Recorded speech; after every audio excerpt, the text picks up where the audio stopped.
بسم اللہ الرحمن الرحیم۔ نہایت ہی معزز اور محترم مسلمان بھائیوں اور بہنوں، السلام علیکم ورحمۃ اللہ وبرکاتہ۔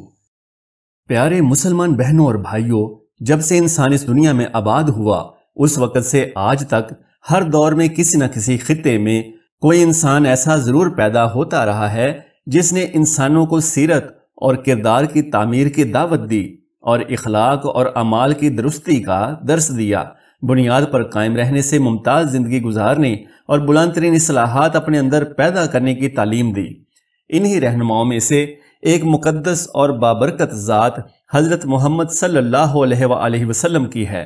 آپ صلی اللہ علیہ وآلہ وسلم جزیرہ نمائے عرب میں اس وقت پیدا ہوئے جب پورا عرب شدید اخلاقی بحران کا شکار تھا اور دنیائے انسانیت میں عجیب ہجانستان برپا تھا۔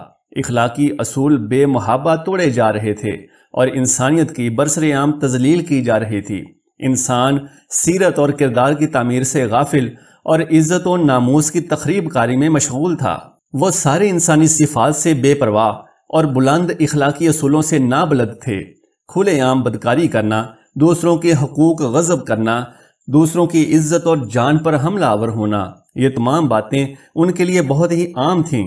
ایسے میں اخلاق و کردار کی بات کرنا کچھ ایسا ہی تھا جیسے صحرا میں صدا لگانا۔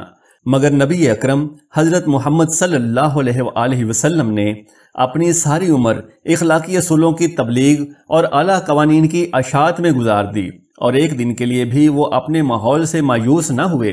حضور اکرم صلی اللہ علیہ وآلہ وسلم نے ہمیں زندگی گزارنے کا طریقہ بتلایا۔ انہوں نے اسلام کی تعلیمات ہم تک پہنچائی ہیں۔ آج آپ کے ساتھ حضور اکرم صلی اللہ علیہ وآلہ وسلم کے ارشادات شیئر کرنے جا رہے ہیں۔ سب سے پہلے حضور اکرم صلی اللہ علیہ وآلہ وسلم کا یہ ارشاد سن لیجئے۔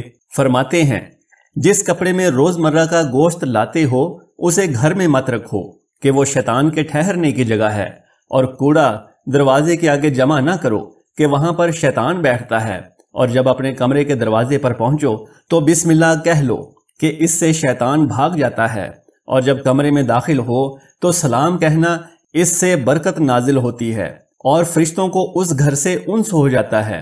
مسلمان بہنوں اور بھائیوں، اس بات سے معلوم ہوتا ہے کہ آپ صلی اللہ علیہ وآلہ وسلم نے ہمیں تعلیمات دی ہیں کہ جس کپڑے میں ہم گوشت لاتے ہیں اس کو گھر میں نہ رکھیں، کیونکہ اس سے شیطان جو ہے وہاں پر آ جاتا ہے، اور دروازے کے آگے ہمیں کوڑا کرکٹ نہیں رکھنا چاہیے۔ وہ جگہ شیطان کے بیٹھنے کی جگہ بن جاتی ہے، اور جب بھی ہم کہیں دروازے پر پہنچتے ہیں تو ہمیں بسم اللہ کہنا چاہیے، اور جب ہم واپس کمرے میں آتے ہیں السلام علیکم کہنا چاہیے۔ اس سے برکتیں نازل ہوتی ہیں اور فرشتے گھر میں آتے ہیں۔ اس بات سے یہ معلوم ہوتا ہے کہ انسان اپنے گھر میں کس طرح سے فرشتوں کو داخل کر سکتا ہے۔